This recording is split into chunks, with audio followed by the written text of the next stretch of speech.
From the creators of Relevant Magazine, this is the Relevant Podcast.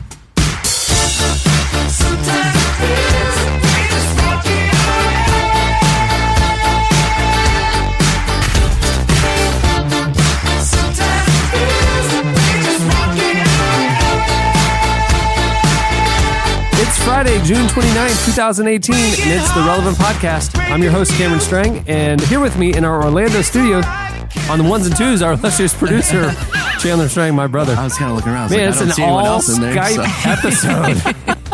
On the Skype line from Loverland, Virginia, Jesse Carey. Hello, hello. Joining us from Nashville, Tennessee, Tyler Huckabee. Hey, everybody.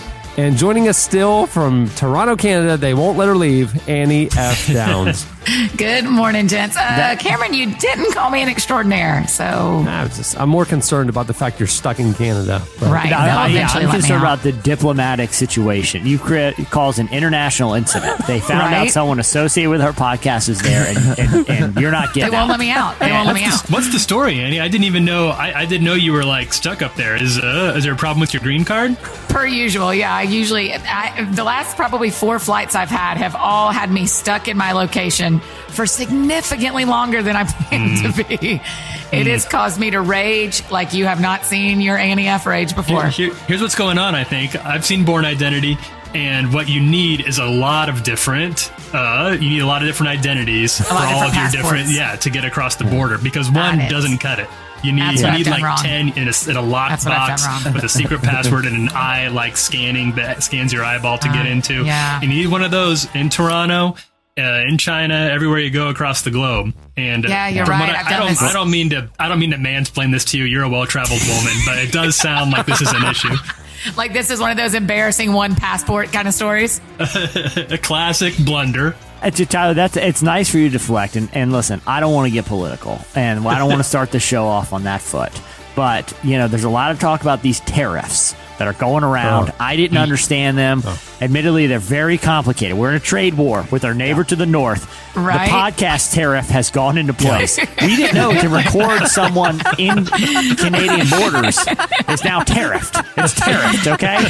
And in order for us to get Annie out, we owe the government of Canada $700,000. We're not paying either. We're not paying. I was about to say, I love you guys and I appreciate your hearts. Do not pay $700,000 for me. I didn't know about this. Tariff. I am not worth $700,000. Or 30 Casper mattress ads, which we also can't. We can't do that anymore. I am worth that. We've got to eat down here too. We got mouths to feed. Yeah, listen. They said they would let this slide if we design the government of Canada Squarespace box and get Justin Trudeau a Blue Apron subscription. But listen, standards are standards. It's a trade war, and there's no compromise. It's not called the tariff peace. The Canadian Treasury got confused because I tweeted that America's national treasure was in Toronto.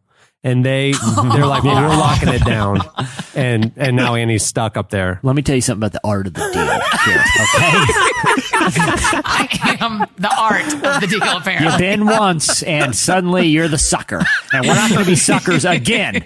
Not with Canada, and not again. You're there until they back down. I'm there. I'm all the way from Toronto, Canada, unable to leave. But the two identity thing, the two passport thing is a real thing though with international travel. Like because there was a few years there where Relevant was doing a lot of stuff in the Middle East and covering some issues over there, and I traveled to like Lebanon to like look at the refugee crisis coming from Syria and stuff like that, and then we've spent a lot of time in Palestine and in Israel, and I was advised by the people taking me that if I have a Lebanon stamp on my passport, I will not be allowed into Israel, and vice versa. And so they advised me to get another passport and have your Lebanon Palestine stamps in one and your Israel only stamps in the other one. That's crazy. So this says that you are Jasper Butterworth III. Is that correct? That's me. Welcome to Gaza. Welcome to Gaza, Jasper. Mr. Buttersworth. All right, Mr. Butterworth III. Welcome. Welcome to Gaza. What could go wrong here? Hey, we have a great show in store for you today. Coming up later, this is really cool. You might have heard last week on This American Life, they did their entire episode was based on church planning, because one of their because the very popular podcast called Startup is basing their new season on church planners. And Startup's very own Eric Mennel is coming up on the show later today to talk about that. Super cool. Yeah. This was so much fun to talk to Eric. You know, as you guys know, I've talked about This American Life a bunch. I love it. I'm a big fan of Gimlet and Startup in particular. Chandler, you're a big Startup fan, aren't you? Yeah, I like a lot of Gimlet shows. So and he's produced a lot of he's like the mastermind behind a lot of those Gimlet shows. And so I got to hear kind of his background, as you'll hear in the interview. Eric's actually a Christian and, you know, had pitched the idea that you know, for Startup, which is a show that's really popular among I would say entrepreneurs, but also just people, they're great storytellers, kind of pitch the idea that, man, look at how deep this world of church planting goes. I think a lot of people will see the appeal in it. So it was fun to get to talk to Eric. You'll hear that coming up. You hear about setting up the chairs beforehand. You hear about tearing them down afterwards. The list goes on and on. It's a full narrative. Somebody putting the big banner out by the road, putting it right in the grass, and then somebody afterwards going and getting it out of the grass. Really serving. Eric, I got to tell you, man, I think there's a couple things missing in these episodes. One's puppet ministry. I'm assuming that's the finale. The second is how important is the witty church sign? You know, come to CH __CH. What's missing? You are. Eric, come on, man. I was expecting this 101. You're a pro. We get into that and more. You're a pro. Who am I to question an award-winning journalist? But, you know, we get into it. It gets heated and ugly. And Eric's Jesse, no speaking. I'm surprised. Are you, you know, it was This American Life that kind of first debuted this last week. I'm surprised you didn't have your good friend Ira Glass on to talk about it. Yeah, that's interesting. interesting. We could have had, you know, I don't mean a big time. Okay, I'm not a hot shot. I'm not a black card holder from Chick-fil-A. But I will say this: Ira and I did exchange emails this week about the show. They literally you just did this chat week? now. Yeah. Jesse! We exchange emails from time. Well, here's the thing. Here, the context is I interviewed Ira for a profile in the mag that ran in the cover a year and a half ago or so, something like that. And since then, we've kind of kept up about different things related to stories about faith in the news. And then I talked to him more recently for 2 issues ago. He produced the movie Come Sunday, starring Chiwetel Ejiofor, about the story of Carlton Pearson. So we talked for a while about that movie and have kind of followed up about various things. So, I mean, look, I don't want to overstate the nature of the relationship, but he's pretty much my best friend. You guys just send funny. You send links of stories about faith and culture back and forth, and then it's just kind of memes, yeah, and funny gifs. Yeah, yeah, exactly. And I call him late at night, and he never answers. But it hurts my feelings. You keep calling because that's what best friends do, Jesse. Yeah, exactly. I thought we're buds. So no. But in Startup, it was turned into like a TV show, like Zach Braff made a TV. It's huge. So I was excited to be able to kind of talk to one of the brains behind it. All right. Well, moving the show along, it is time for Slices. All right. Hey, so have you guys seen? These have been going viral lately, and these videos of local police departments doing lip sync music videos. Yeah. They're everywhere. They're happening across the country. I have very strong feelings about them, but have you guys encountered these in your Facebook feeds? I only encountered our local police force here in Orlando doing the In My Feelings challenge. You recently. Saw them? You real life encountered it? Well, I mean, online. Oh, okay. So that's similar, but so the In My Feelings challenge, for people who don't know, is like for the Drake song plays and you're supposed to get out of a moving car and dance and then jump back in the movie car, which is way cooler than doing a lip sync music video. Jumping out of a moving car and dancing is awesome. I think that's undisputed. I mean, youth groups have been doing that forever. Didn't y'all do a Chinese fire drill when you were in youth group in the 15-passenger van? This is not a new thing. It's no longer politically correct. There was no Drake involved in the Chinese fire drill. That's true. And my China, when I was a kid. And again, that's politically incorrect now. Yeah, it was. Yeah, that was at a stoplight or something. Annie, have you seen these lip sync police videos that are happening? Them. Yes, Jesse, of course. You love me, them? Of course. Yeah, I think Tyler, what are your feelings about these police lip sync videos?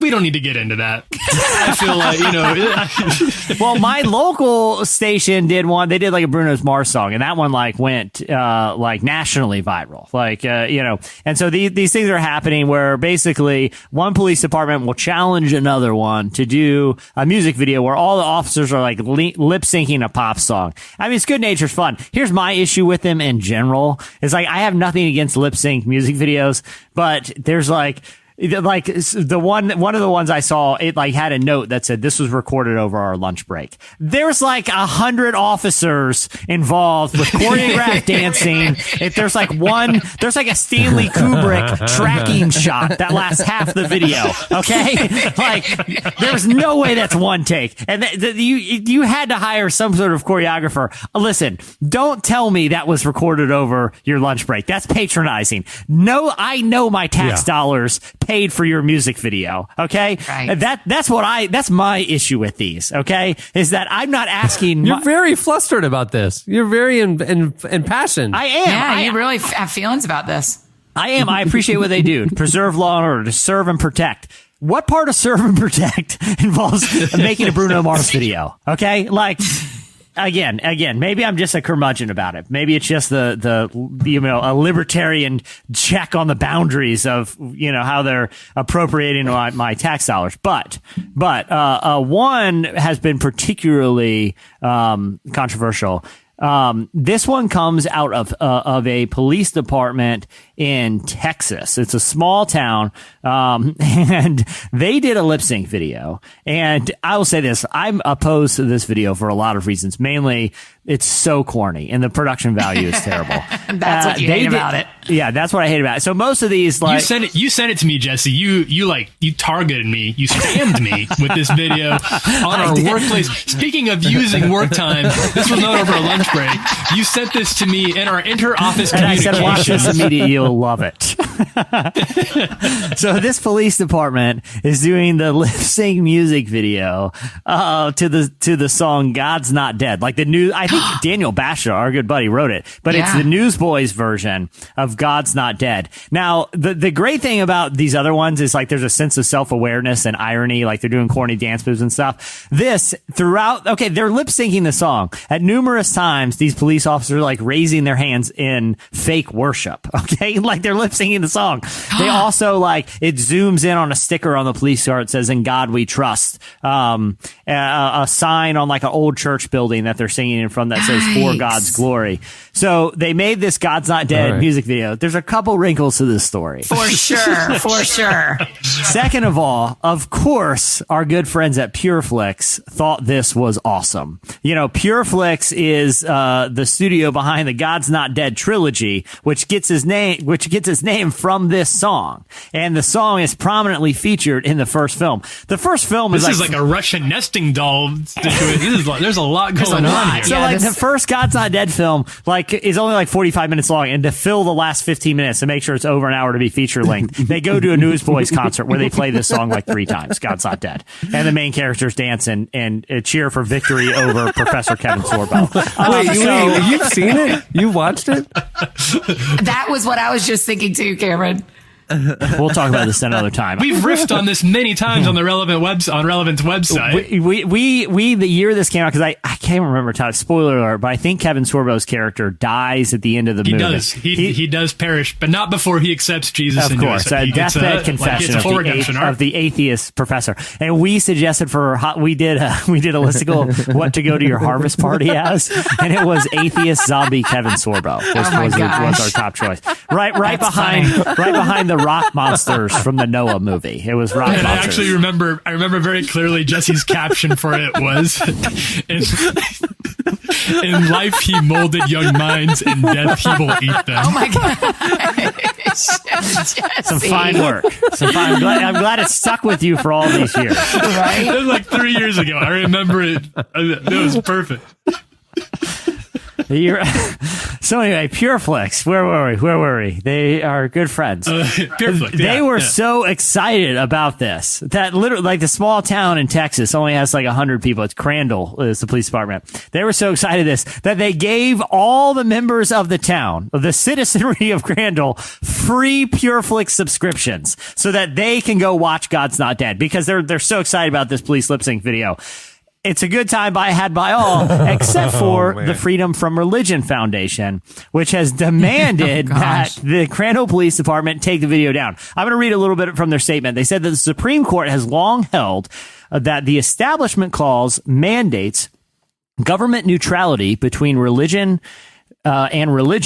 and between religion and non-religion. They say that the Crandall Police Department's video conveys a message to the non-Christians that they are not, quote, favored members of the community. Here's where they get to the real burn. They say the police department belongs to, quote, we the people, not the department's temporary occupants, in this case, who are all Christians and took part of this God's Not Dead video. So the newspaper, the Christian Post, or the online news outlet, the Christian Post, reached out to the police chief in this town to said, what is his response to this complaint? His response, I think you could call it dismissive, was a smiley face emoticon. That's it.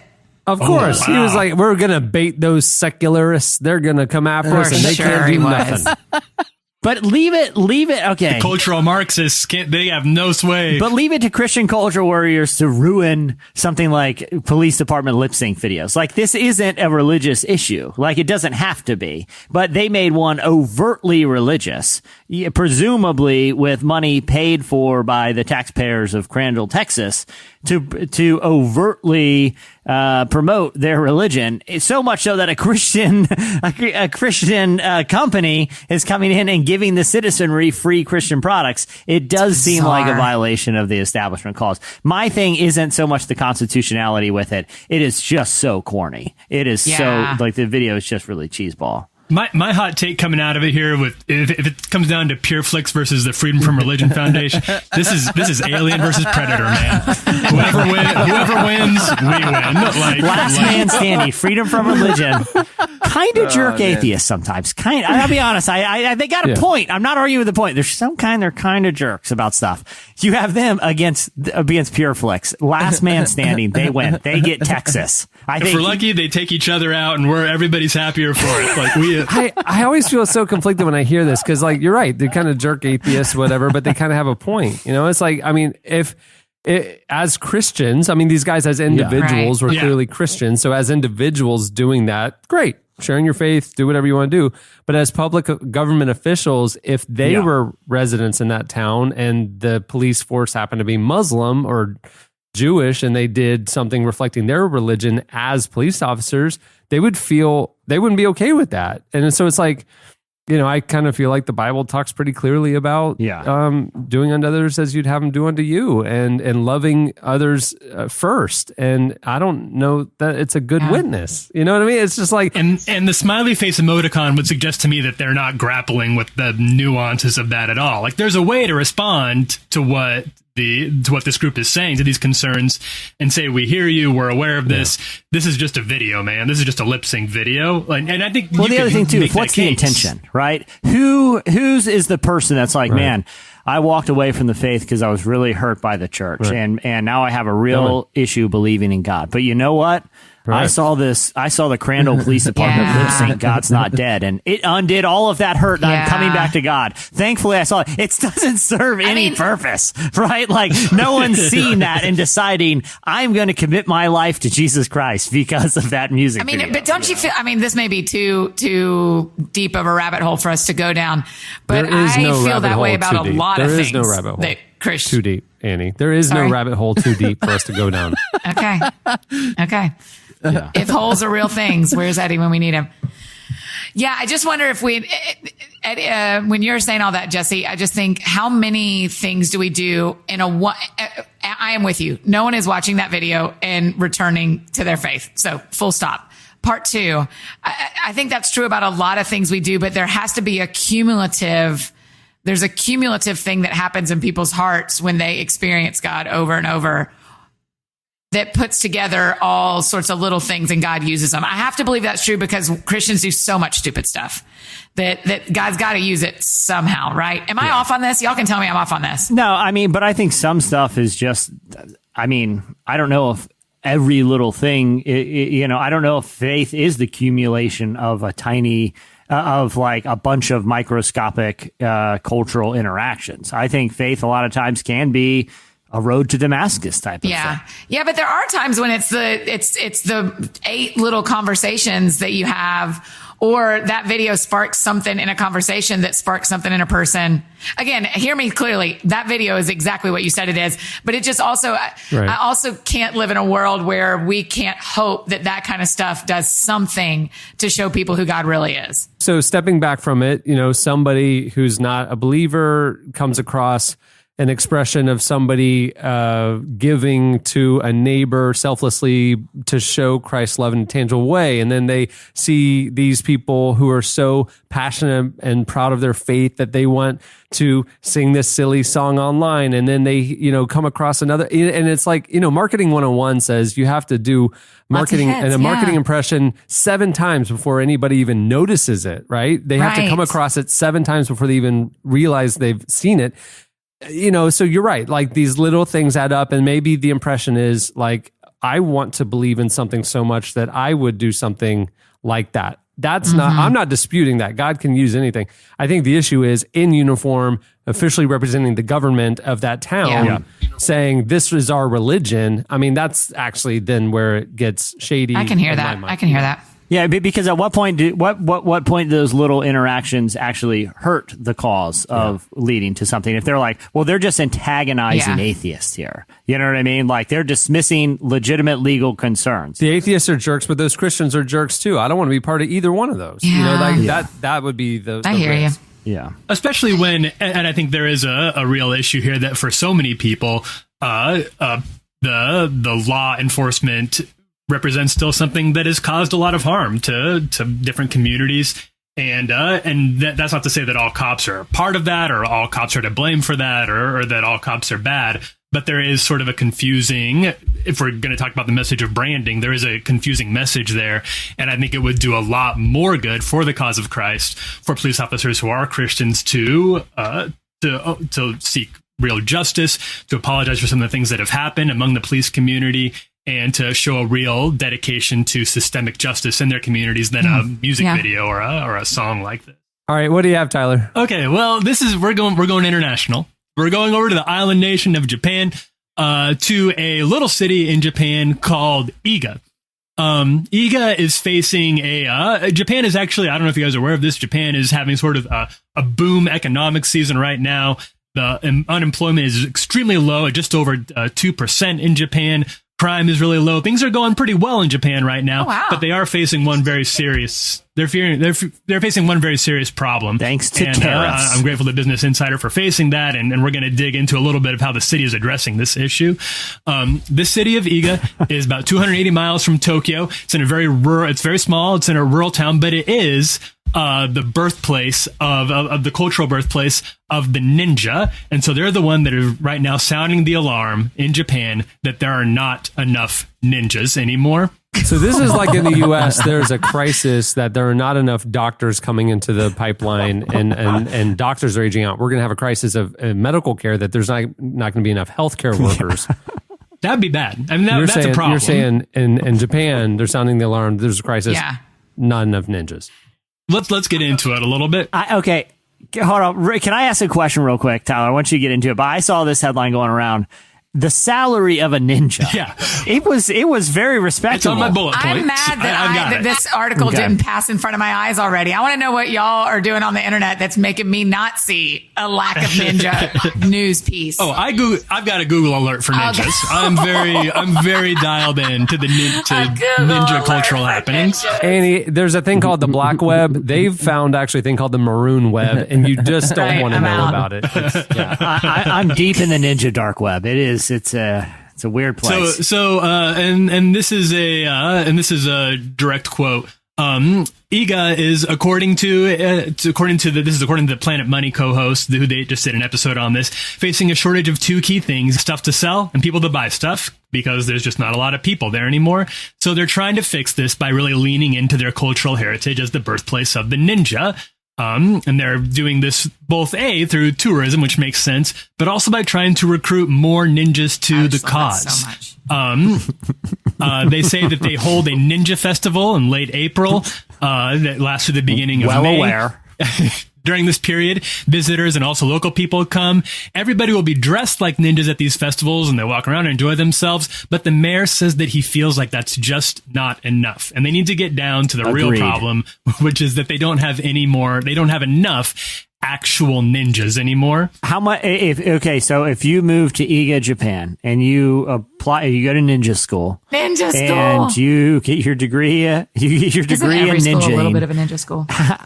What can you expect to make as a professional ninja? All right, so this is according to Sugako Nagagawa, who is the curator of the local ninja museum. Well done. And he says a few things that are worth noting. First of all, ninja is not an inheritable class. I don't know if you're aware, you don't just get to be born a ninja. Without severe training, he says nobody could become a ninja, which is why they have silently disappeared in history. Side note, ninjas silently disappear. Right, it's their thing. That's not weird. It's like a given about That's ninjas. what they want you to think. I thought a curator of a ninja museum would know that, but we're already getting out of the trail here. Source. Yeah. But the job has a lot to offer. First of all, the pay is quite competitive. Today, ninjas can earn anything. Direct quote. Between $23,000 to $85,000, which is a really solid salary, he says. And in fact, he says, and this is a real quote, it's a lot more than real ninjas used to earn in medieval Japan. Yeah, no kidding, guy. The value's increasing. We're actually getting, like, ninjas are being paid now better, just a sign of how well Japan is doing economically right now. Paid by whom? The government hires now, ninjas? Now, that is a little bit muddy. I think that's because ninjas, they can't leave a clear paper trail when you're a ninja.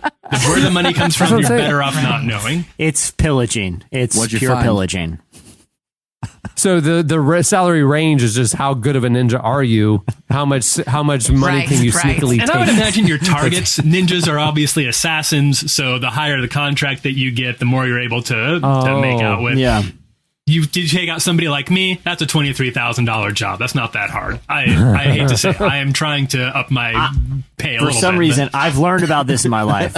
I don't know why. I am a target for ninja stars. I've been hit with random ninja stars at random times. So, yeah, I'm a target. Low ball. Easy to hit. Because you're so tall. Do ninjas still use the blow darts? I think anybody who has access to a blow dart should be using it. So I think ninjas should still be using it. Right? And that's what that is a question that I feel like is important. Is it doesn't get into what it costs to become a ninja, because you make $85,000, but there's a lot of equipment involved beyond just the black outfit. There's a lot of weaponry. I assume the training isn't free. That's an assumption, though, to be fair.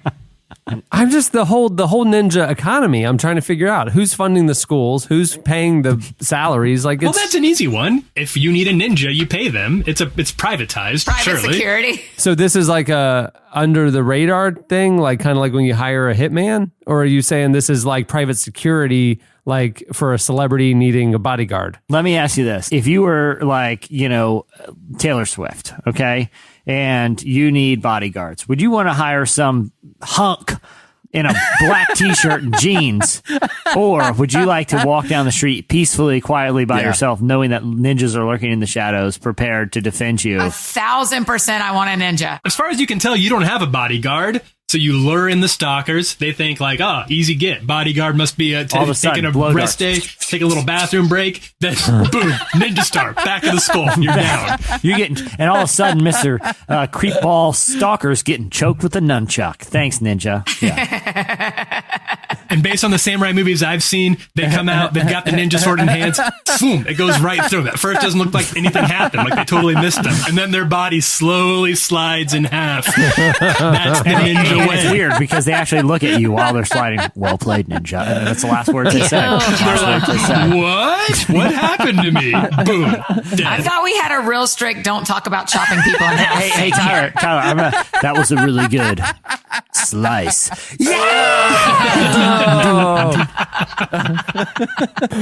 All right, what do you have, Annie? Thank you, Cameron. Thank you. So my best friends in Nashville just put in one of those Nest cams where they have, where when someone steps on your front porch or by your front door, it shows you who they are. Did you do that at your house, Cameron? Are you putting that at your new house?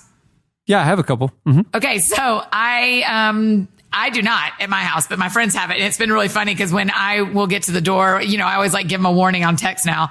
But this woman the other day, her name is Mackenzie Bullens. She's from Kansas. So if she listens, let us know how this turned out, Mackenzie. She got an alert that someone was on her front porch. And so she turns it on. She's at work. She gets the alert that someone's on her front porch and she looks and it is a snake that is on the doorbell.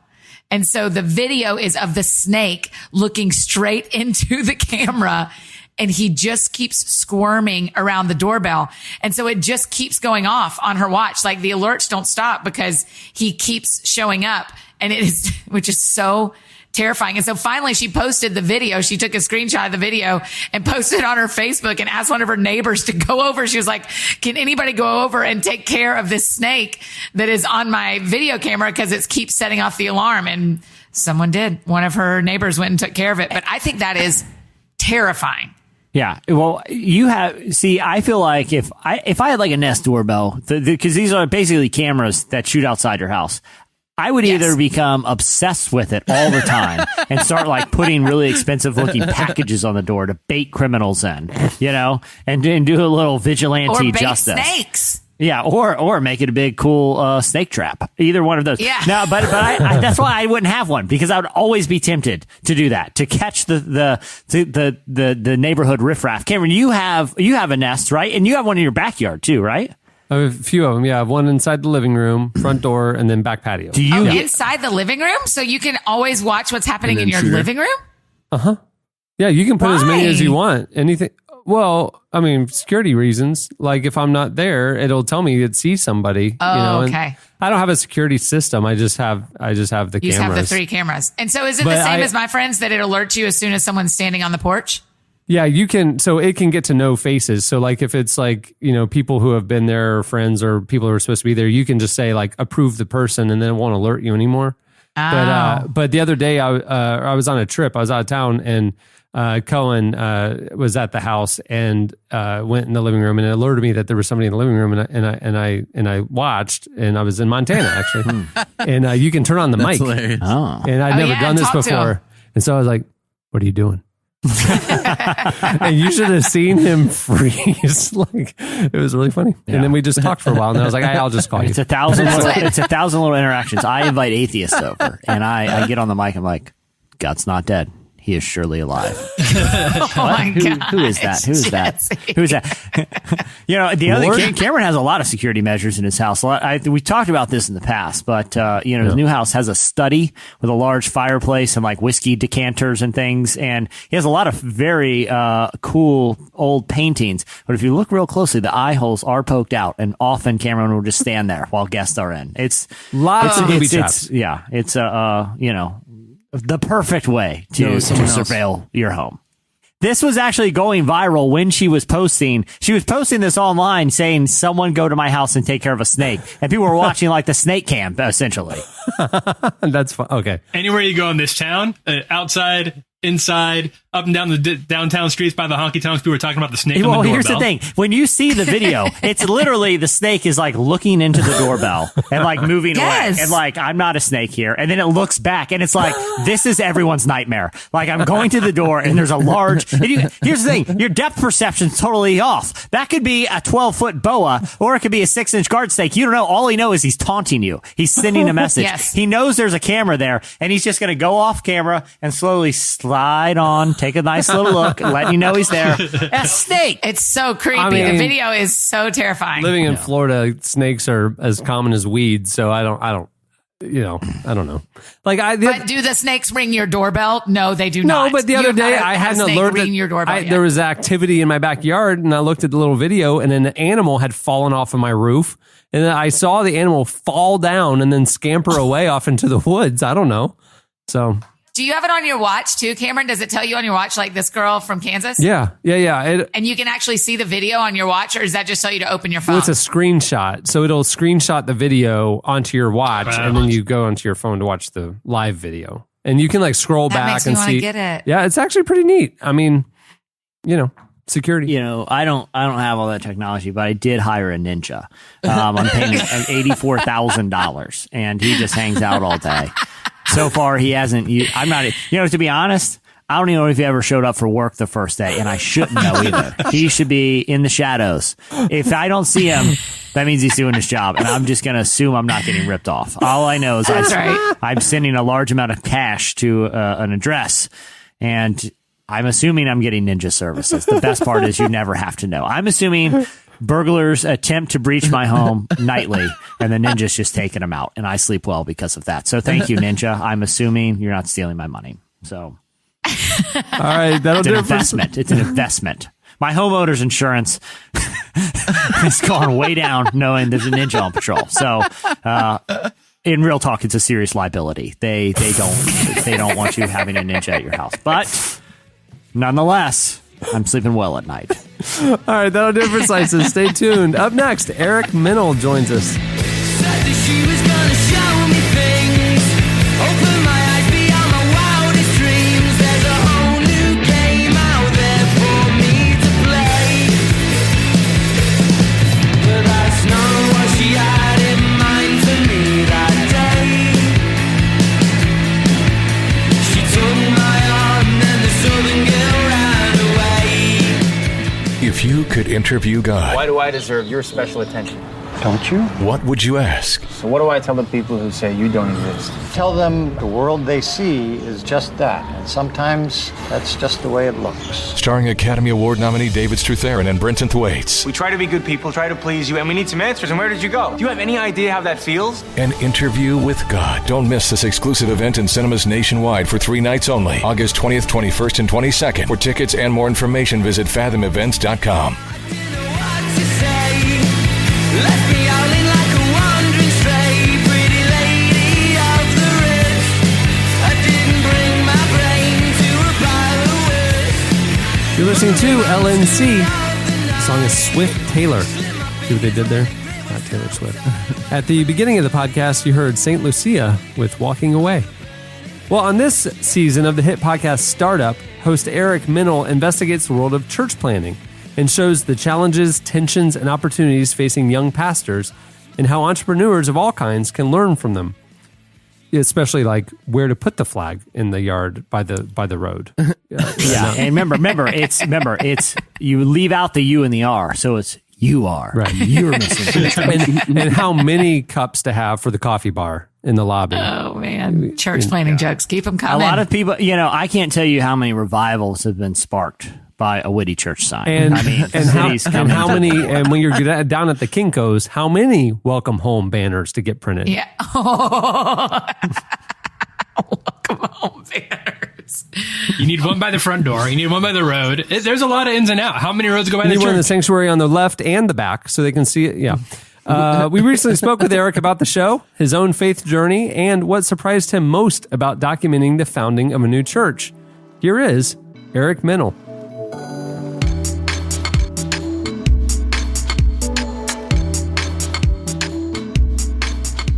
Tell me a little bit, and you've referenced it before, and I know in a previous episode talked about your own faith, but tell me a little bit about kind of your personal context for the story. What's your faith and church background look like? Yeah, I grew up a Christian. I grew up going to a Lutheran church in Florida, and was, like a pretty regular suburban church-going kid for most of my life. Did the summer camps, did vacation Bible school, all that stuff. And kept going to church through, young adulthood and into my 20s. And even like during college, there was a semester where I lived in the basement of a church on campus, which was kind of a cool experience. Yeah, I was coming back from an internship, and like it's weird to find student housing in the middle of the year.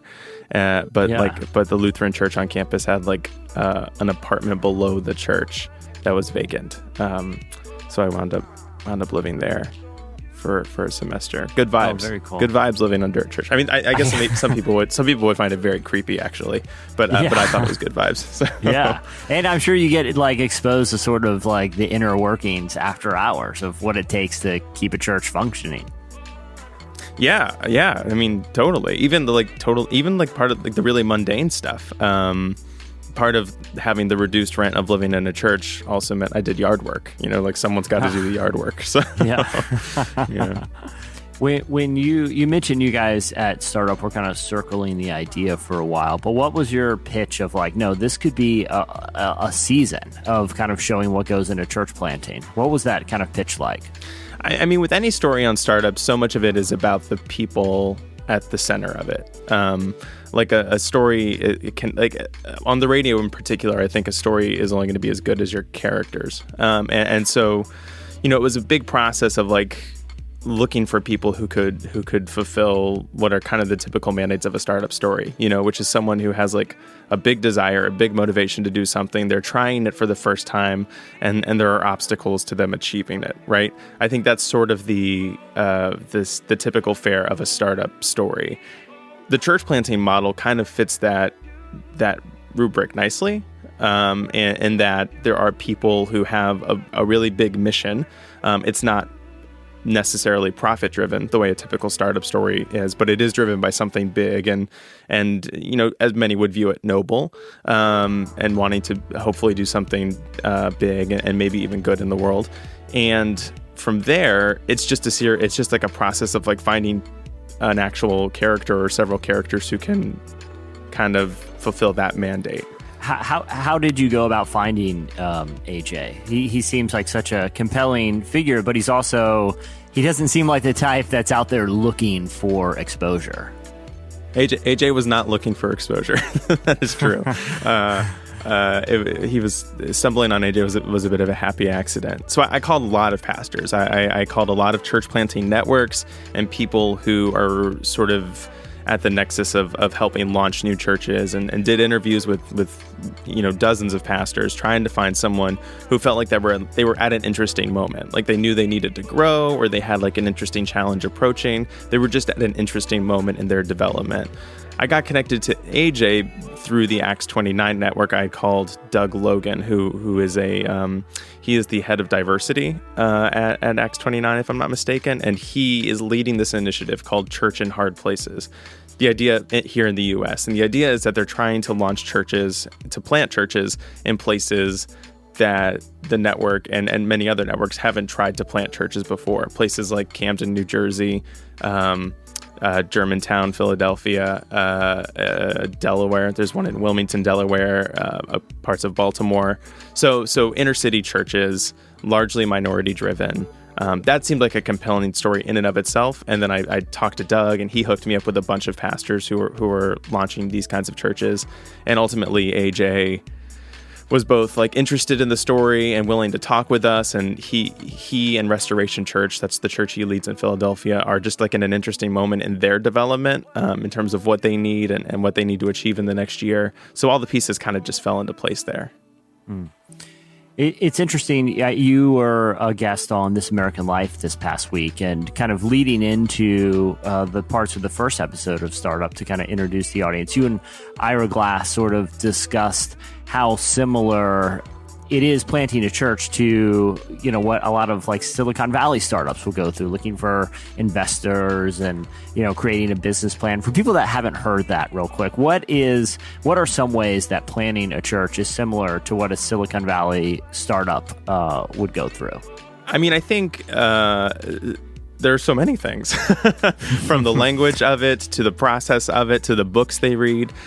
So, for example, there are big conferences that are part of like the Silicon Valley startup world, where you go and you network and you try to learn and all the whole process of getting your company off the ground. The same thing happens with church planting. There are big church planting conferences with sessions that are on visioning, on fundraising, on how to gather your initial core group or your core team that are going to help you launch the church, right? Those are all things that happen in the startup world, as well in the venture funded world as well. There's boot camps. There's where people go for 2 weeks or even just a weekend, spend a couple $100 and learn all the basic tools for getting your thing off the ground. One pastor told me, if you were to look at the bookshelf of an entrepreneur and the bookshelf of a church planter, they could be identical, right? They are all they're reading Gary Vaynerchuk, right? They're reading Warren Buffett. They're reading The Lean Startup. I came across a blog post maybe a month ago from one of these church planting networks that's 5 books for church planters, and it's all like entrepreneurial startup books. So the process is so similar. It's you are trying to create something from nothing. It can be a very lonely process led by someone who has this big desire. And they're doing it with very little resources initially. They don't have a ton of help. They don't have a ton of money, but they have a thing they want to achieve. And in that way, the process becomes remarkably parallel.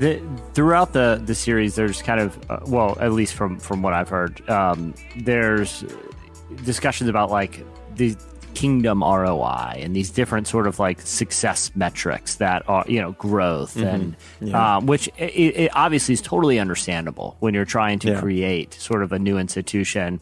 But I guess did you ever at any point kind of have any kind of, I guess, like reservations about seeing churches cast in kind of such, for lack of a better term, sort of consumeristic terms? Or is that just something like, well, look, you got to measure something, When I first started the series, like a thing I was very conscious of was there were going to be people who would hear the very premise of this story and not be interested.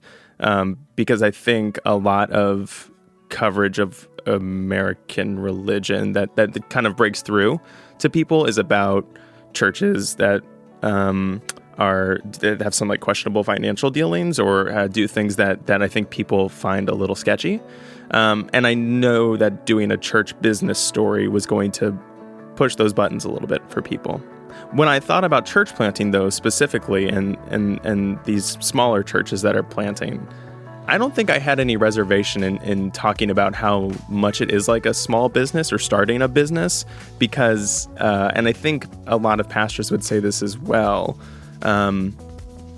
like in order to do the ministry work that I think a church is trying to do, in order to do the community work, there are very realistic things that need to happen, right? Like you need to keep the lights on, right? You need to pay your staff. You need to find a way to get health insurance for the people at the church. And you need to have money available to help members of your church community.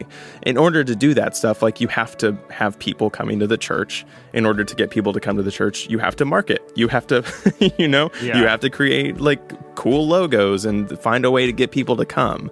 The question that like we're sort of dealing with in the series is like about that tension. Like at what point is like the process of growing a church like a startup in conflict with some of the other parts of Christianity and faith and what church is supposed to do.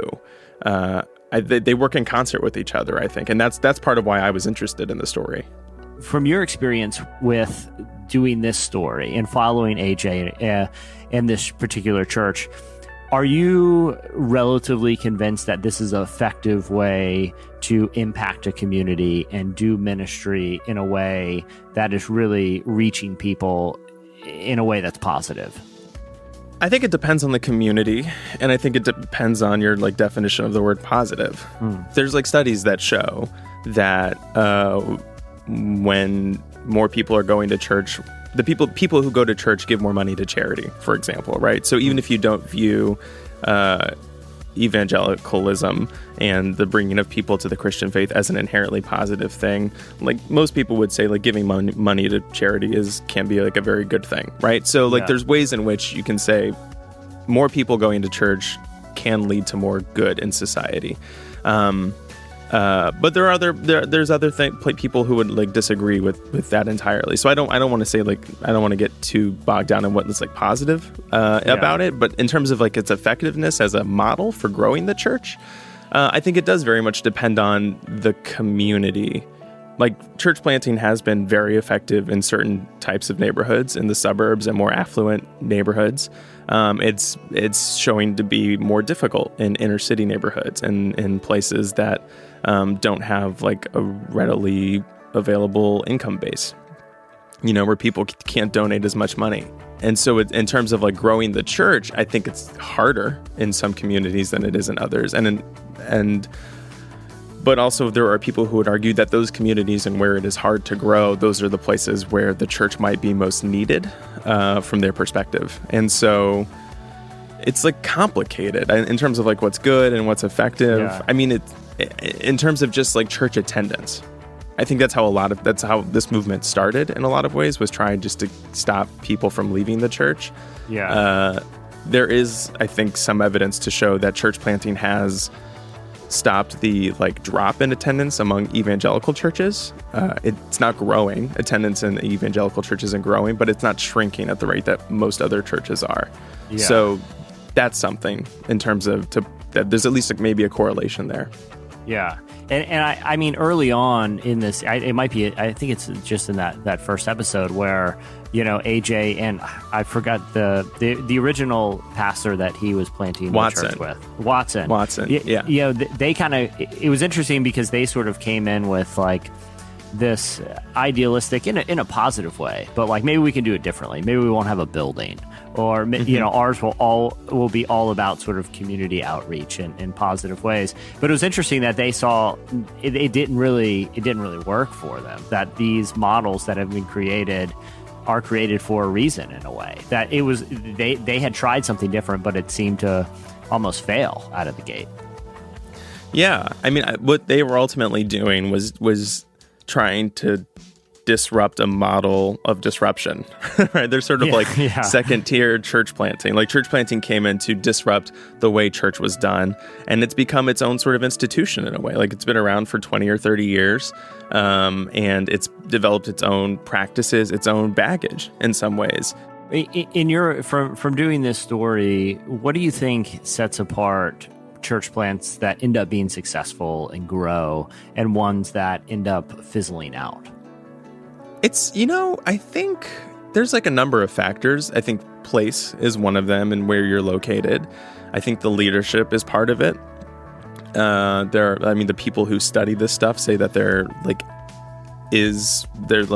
a certain kind of personality that tends to attract more people early on. And I think with the church plant, a lot like a startup, you want to like grow fast early. And stabilize pretty quickly. And I think there's like certain personality types that have proven pretty effective at growing quicker, earlier. Those personality types don't always create the most stable churches in the long run necessarily. But the church planting model, the funding for it is such that you're able to get outside funding for your church for 3 to 4 years. Typically, that's about the amount of time people are willing to help give you money to keep your church going before you need to be self-sustainable. So growing early and growing fast is like incentivized in that way. What ended up surprising you most while you were doing this story? One of the reasons I came to this story initially was because there is a lot of talk about evangelical America in the news right now. And there's a pretty big discussion about the role of evangelical Christians in politics and in society.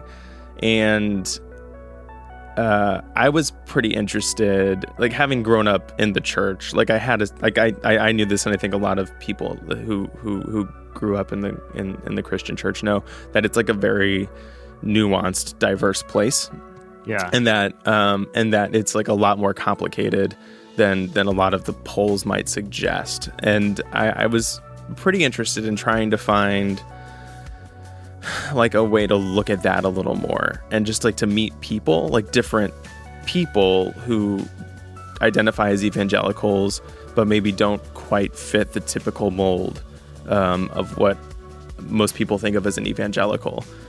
And so I think the thing I've been most surprised about in doing this story on Restoration Church, this church in Philadelphia, is just like how there's just like the people I've met have been, I mean, like I'm not like surprised by how nice they are, but just like the church can be a very like guarded place in terms of letting the media in and letting people like hang out and record their conversations and like ask them very probing questions. And they've been so open to me being there. Like they were very welcoming in a way that was very like good as a reporter, but also just as like a human. It was just like really interesting to be in a church experience where people didn't seem on guard or worried about what they believe or how they were going to be portrayed.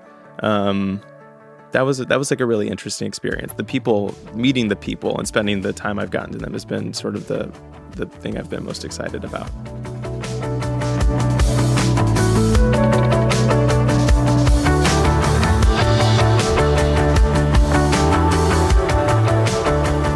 That was Eric Mennel. Make sure to check out the new season of Startup. It's out now. Up next, stay tuned. It's our Listener of the Week. Yeah, you know it's official. They call Cannon for the picture. Blank canvas with the white robe. Let the living water hit the bristles. Yeah, they can play this from a high key.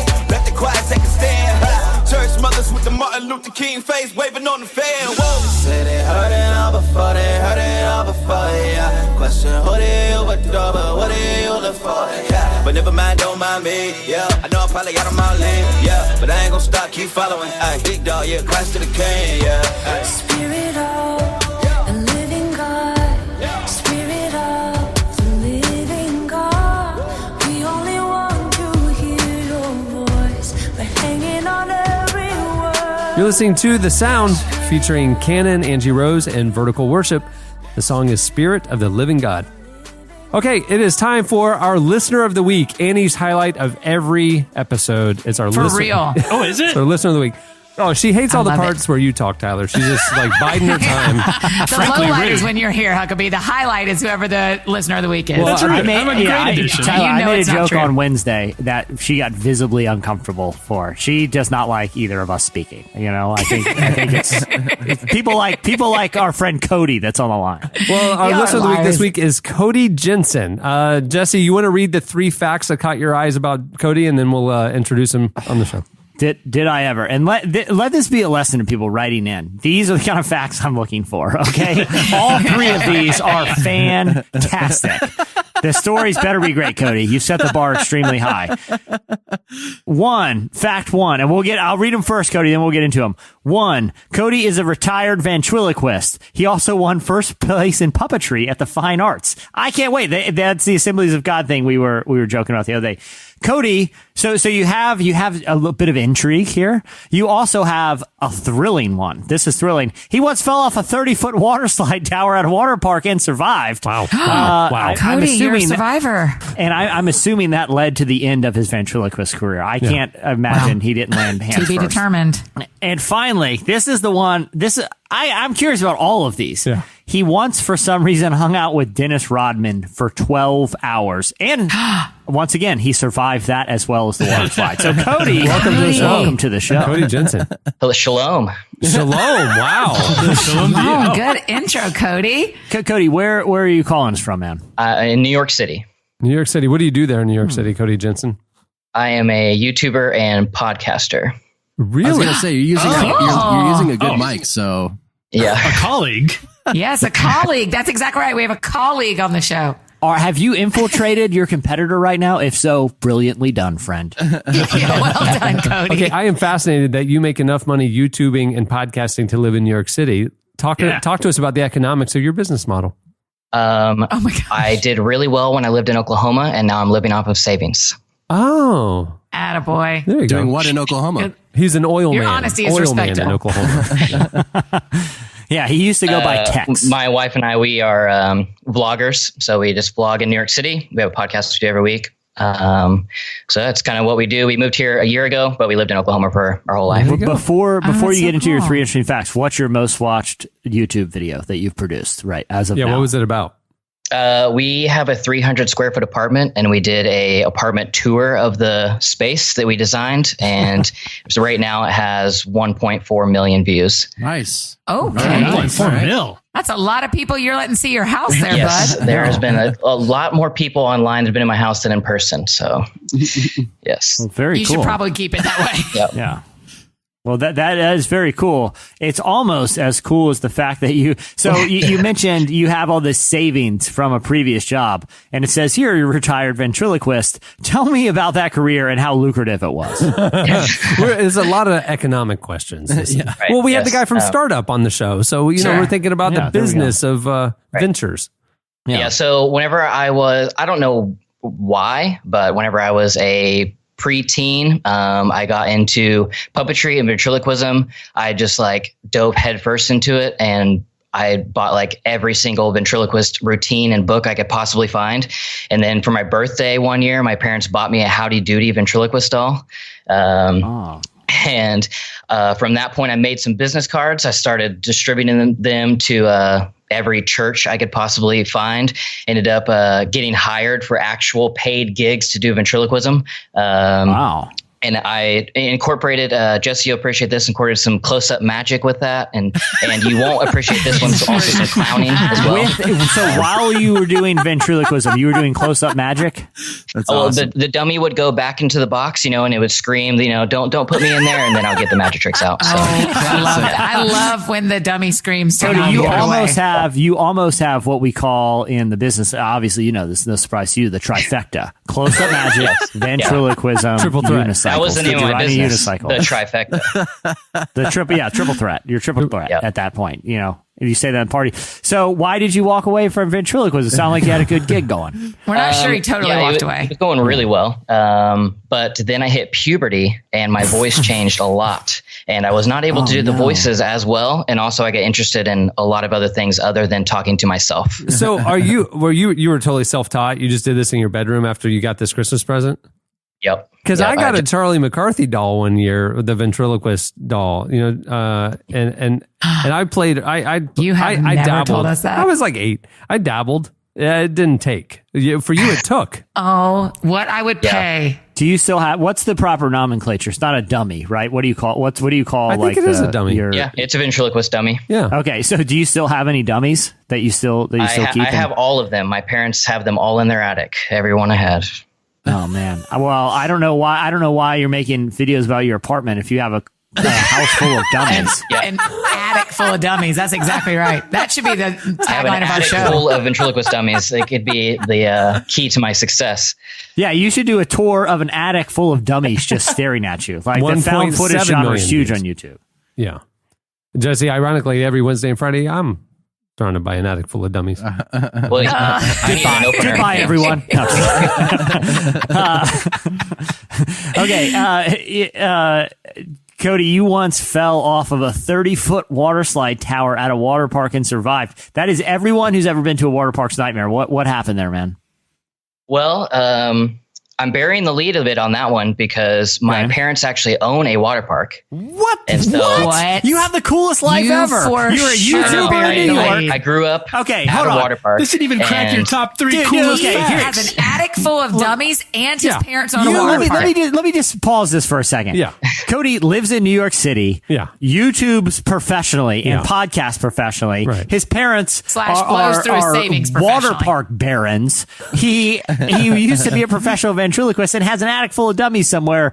Continue. Your parents own the water park. What happened? Did you perform at the water park ever? I mean, that sounds like did, a perfect place. Of course he did. I performed at the water park, and then also, Chandler, you appreciate this. I had a small Pokemon card business where I would sell my rare ones using my parents' platform.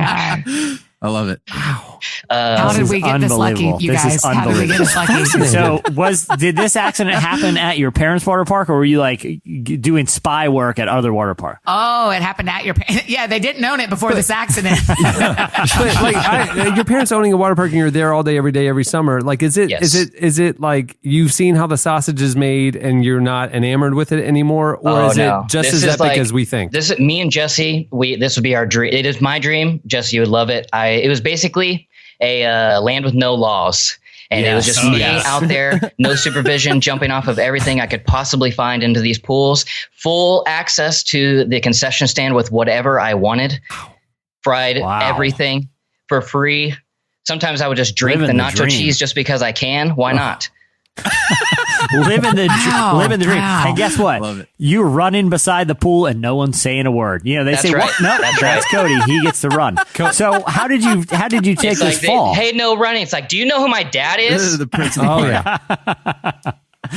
that's I'm sure the amazing. lifeguards loved you, but how'd you fall off this water slide? Okay, so I was a lifeguard myself at the minimum age I could possibly be put to work. My parents put me to work, and so I was made a lifeguard. And I was 16, I believe, and I was at the top of the tower, telling the kids when they could go down the slide, and I was bored. And so I started filling up water balloons and throwing them at my lifeguard friends that were down at the bottom. And Saving lives. Amazing. One of my friends, I was unable to reach him. And then finally I saw that he was getting close to the tower. So I ran up to the edge and I threw the water balloon, and as I threw it, I guess just my body weight threw me over the edge of the tower, and I'm falling head first towards the ground. Your body weight being full of nacho cheese that you had just Right, exactly. It is belly full of nacho cheese propelled me forward. Nacho cheese at a based on my water eating park. habits at the time, and it is a wonder that I was not 300 pounds, but I stayed a healthy weight. Right. And I falling headfirst down towards the ground, and this is it just turns into a miracle story because I basically black out. I open my eyes, and I'm only halfway down the tower with my body wrapped around a steel pole like a sloth looking up into the sky. And I look up, and the other lifeguard that was up there with me is like leaning over the edge, looking down, and I just see him, and I just like look up, and I'm like, help me. He can't. I'm like 15 feet down. And so I like sit there for a second, catch my breath, and then I climb down the railings down to the bottom, and I head back up because I have so much adrenaline going. I like not even processing what is happening. You went back up? Yeah, I went down and I just ran back up the stairs like I'm going to go back to work. And then the other lifeguard just looked at me like freaked out. And he was like, dude, you're like bleeding on your head. And I was like, okay, I'll go down. And I went into the office, and then I like fully went into shock of just like of what had happened and after sure processing and everything. But yeah, God totally, miraculous. God saved my life that day. There's no like logical explanation of So how you it happened. basically caught like Dwayne Johnson jumping out of the skyscraper. You like caught yourself. Wow. Right. Yeah. And I Somehow. have no memory of it. Like all I remember is looking towards the ground and it coming towards me. And then I open my eyes and I'm just like sloth wrapped around this pole. Wow. Oh my gosh. Wow. Well, let's hope the next one doesn't end dramatically, but that was a miracle. But how did you meet and hang out with Dennis Rodman? Well, also a miracle. I mean, clearly. For so many hours. Yeah. Your parents own a water park. You were born into a miracle. You were born into a miracle. You're a living miracle, Cody. Yeah, I am. So this stems from my YouTube career. So the Dennis Rodman's social team saw my YouTube channel, contacted me and like, hey, do you want to produce a vlog for Dennis Rodman? Hold on. And hold on. Stop. Yeah, go back. Hold on. Dennis Rodman has a social team. Again, with burying the lead here, Cody. It was an interesting experience. They haven't really done much, but they do have a social team around him, his management team, trying to, I don't know, I guess make him enough money to live or something. But they contacted me, asked me to produce a vlog for him. So I did that. I showed up at this hotel. We hopped into an SUV, and it's just me and him in the back seat, and then his driver. And we drive 2 hours away to this event that he's going to. And it's just me and Dennis Rodman shooting the breeze in the back seat. And what are you talking about in the back seat with North Korean diplomacy? Yeah. Can you put a year on this for us? Did you already say that? I didn't think I heard it.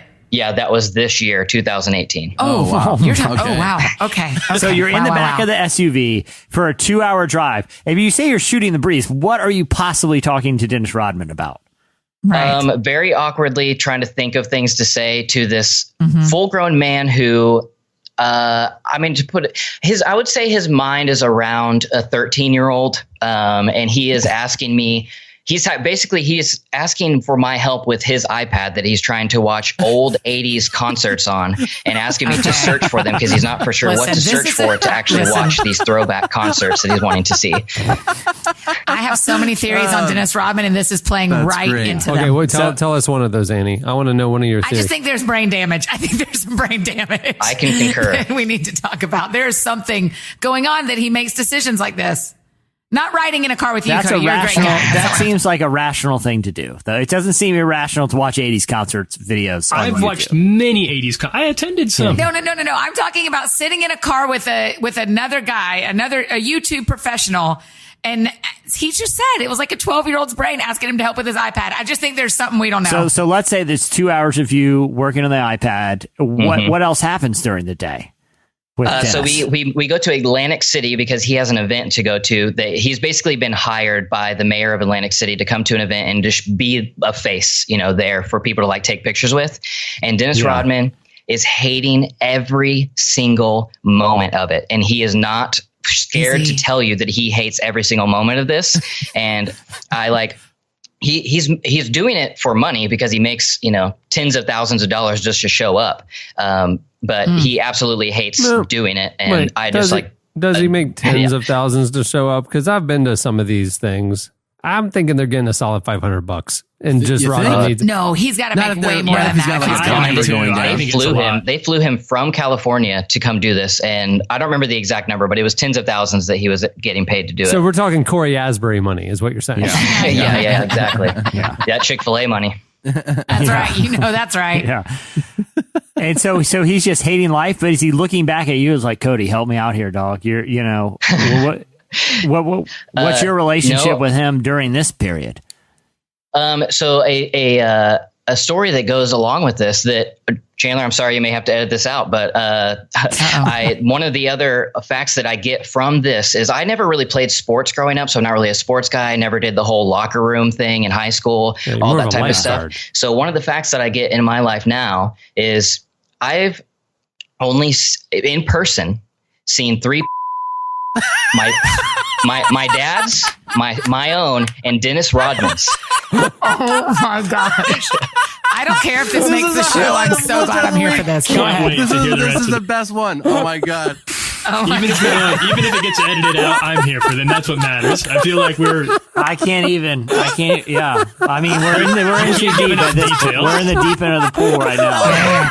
Cody, and I'm a very respectable woman, but you can just tell the story like you need to tell the story. Okay? Give the details room to breathe. I really want to. I want to inhale this. No, I need you to stop with that, Tyler. Okay, Cody, go. So we're sitting in the hotel room waiting for the event to start. And I'm sitting he has a suite, so I'm sitting on the couch, just kind of watching TV, and he's behind me and next to the bed. And I guess he's getting changed for the event itself. And he asked me a question. I turned my head around my shoulder, and he is butt naked. Oh my gosh. Okay, so let's fast forward here. How did your day with Dennis Rodman come to a conclusion? We had to hop back in the car late at night and drove back, and Dennis Rodman did not speak a word the entire way. We get back to the hotel. He hops out and he says, see you later, and then goes in, and I've never seen him since. Oh my goodness. Cody, I'm gonna be honest, I don't know how much of that is going to make the final product, but I think we can creatively. But I'm really glad we were here the for it. The audience that's supposed to hear it is going to hear it. Like our Lord's gonna provide. Oh my goodness! Your parents own a water park. You were a ventriloquist. You're a YouTuber, and you hung out with Dennis Rodman for 12 years. Or 12 hours. 12 years, yeah. It felt like. Yeah. Well, it may have felt like that at one point or another. Yeah. Cody, you live an incredible, enchanted life, my friend. Cody, I think I'd be remiss if I didn't say I Googled you while we were talking, and I'm familiar with your work because you also are the man behind one of the great pastor flubs on YouTube of all time. Wow. I'm surprised. I totally forgot to even put that as a fact. So that is true. Was it your pastor in Tulsa who tried to say city? What happened? And it accidentally came out. He said it comment. SH. Oh, wow. Yeah, so I was the creative director at a church in Tulsa, and early in that church, the pastor said on stage, he was talking about the city of Corinth, and he said he was talking about it being a sinful city, and he said, it's a city full of sin, and then he's like a city full of sin, and I happened to record it. I put it on YouTube, and that has over like 500,000 views as well. Oh, really? Oh my! I remember that. Cody. I remember that video. Charmed life. Cody, I've waited my whole life for this. Cody, this is going to play on the Relevant Podcast After Dark. Yeah, I was going to say, are we going to have like This American Life where there's an unbeeped version on the website? For listeners, I just want to let them know that this episode involves the existence of sex as well as Dennis Rodman's intimate parts. Here is Cody. Here's Cody Jensen. Ira's rubbing up on you, man. You've got it. Yeah, I know. Cody, I have a relevant podcast question. How long have you been listening? I think my earliest memory would be like 2007, the whale shark era of the podcast. Yes. Oh, wow. You're OG, man. Yeah. Right. The golden awesome. era, which we're back to now that Eddie's off. So Oh no, sick burn. And with jokes, Cody. That was a good one. Dude, We waited for you for such a long time. You've really eased some of our pain of having Eddie not here today by just being so funny. Well done. Yeah, that was goodness. great. Oh wow. Lord gracious. I don't know how anybody's gonna like. Well done, Cody. The audacity, the mindset. I don't know who is going to post their 3 facts about themselves. Right. We've had brain surgeons who are doing mind control experiments on mice. We've had today's episode. I just don't know where we're going to go from here. You know what I'm saying? I don't see how we could. I feel like we hit the pinnacle peak, and I don't know how we could possibly overcome this. Listener of the week. We're talking listener of the listener of a lifetime. Year. He's a listener of a lifetime. Cody, you are Just the listener. It's in capital letter. Yeah, the listener. Oh my the goodness. listener. Well, dude, Yeah. Cody Jensen, thanks for joining us, man. gosh. Thanks for listening all these years thanks for too. listening, Cody. Yeah. Thank you so Thanks, much. man. Thanks for being 2 hours of my week every week. There you Yeah, go. thanks, buddy. thanks, All man. right. Talk to you there. Thanks, Sweet. man. Thanks. Well, like I said, if you want to be a future listener of the week, hit us up on Twitter at Relevant Podcast and tell us 3 interesting facts about yourself. The more that they lead to good stories, the better. You know what I'm saying? See, are we learning? Yeah. We're getting the rhythm here. You know? Some people get it. Yeah, just tee up a good tale, spin a good yarn for us. Yeah. Wow, you guys. Again, we don't know right now as we're talking what version of the Dennis Rodman story you heard, but We don't know how creative we can get with bleeps and edits, but let's just say you may not have heard everything and things got weird. Well, not for, let's be clear. Cody didn't get weird on us. No. Dennis Rodman got weird on Cody. No, yeah. Cody's doing his part, Cody's which is recounting a truthful This tale. wasn't a Cody problem. This is a Dennis Rodman. You guys. Oh my goodness. That's probably my favorite. I mean, he really did bury the lead that his parents owned a water park. What a treat. Yeah. Literally what a great life. That's fact number one. You know, I grew up my parents on a water park. I apprecited the development, though. It was like a surprise. Yeah, he knows what he's doing. He knows what he's doing. He's a professional YouTuber, so he knows how to tell a story. Hey, many thanks to Eric Mennel for joining us. The first few episodes of the new church planning season of Startup are out now. Go check it out and follow along if you want to know where to hang the Welcome Home banner in your building. I'm trying to think of any other. or what software to put on the iPad for the children's check-in. For the there you go. You got the little stickers that they wear, and and how much of a stickler are when the parents come to pick up the kid? Do they need to hand in a little thing? It's a whole thing, Right. And where to put the fog machine? Is it like on the side, or is it the front, or is it like top down? How to clean up the middle school auditorium after Sunday's done, can so I they're be ready for honest? Monday morning. Can I be honest? I visited. It was with you, Cameron. Your church. What's your church called there in Orlando? Celebration Church. Yeah. Yeah. And it was in the early days, and it was a morning. I don't know. They must have had a new fog machine guy. I got a little bit of a headache. They overfogged it. It. That's embarrassing. And I feel like, that's what this kind of stuff church planners got to learn. Sometimes you overfog. I'll be completely honest with you. I'm friends with our pastor. After about a year of the overfogging, we went to lunch, and I'm just like, man, I just got to let you know, we're becoming known as the church that overfogs. I mean, you're walking down the hallway to the school auditorium, and there's smoke billowing out of the auditorium doors. It literally gave me a headache. From you're the fog overfogging. machines. Like, what's really? the deal? They were overfogging It's by a that classic much. church planting mistake. The classic overfog. Well, you got the volunteer. He's enthusiastic. He wants to keep it a nice little steady pump, but it's just too much. You just haze and let Dumping it. that fog fluid in there. You should feel it, not see it. It's called haze, not fog. Yeah, that's what they. Well, I think they went down to Halloween City and bought an actual fog machine, not a hazer. That's Felt like I was in like a Sherlock Holmes novel in there. It was just. Sherlock Holmes. After our Bible reading today, we'll go ahead and tell you another Sherlock Holmes story. He comes out with a pipe and a fedora. Yeah. Anyway, all right. Well, on that note, we'll wrap things up. Hey, the new issue of Relevant is out now. Go check it out. It's featuring Leon Bridges and Ethan Hawke and a bunch of great content. You can get it online at relevantmagazine.com and also newsstands nationwide. Many thanks to also Cody Jensen for joining us. Really, many thanks to Cody Jensen. I'm going to be thinking about that segment for a while. Same. Not voluntary. Same. Unfortunately, I will be thinking. Best one yet, for sure. Yeah. Hands down. All right. On that note, we'll wrap it up. I'm Cameron Strang. Chandler Strang. I'm Jesse Carey. Tyler Huckabee. And I'm Annie F. Downs. We'll see you next Wednesday. I told you once, I told you twice. Keep it up and they might come calling for you. Take it up, that's good advice.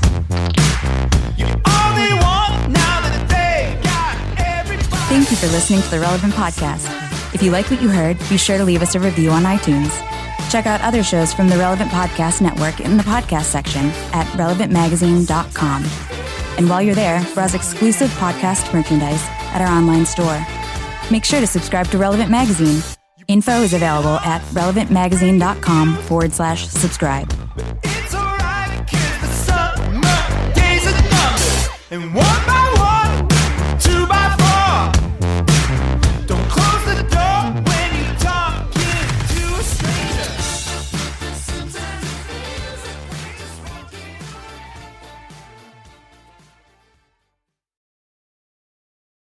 All of a sudden, blow darts.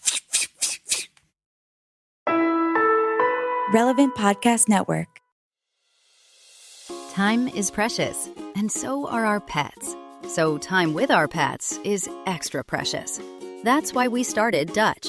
Dutch provides 24/7 access to licensed vets with unlimited virtual visits and follow-ups for up to 5 pets. You can message a vet at any time and schedule a video visit the same day. Our vets can even prescribe medication for many ailments, and shipping is always free.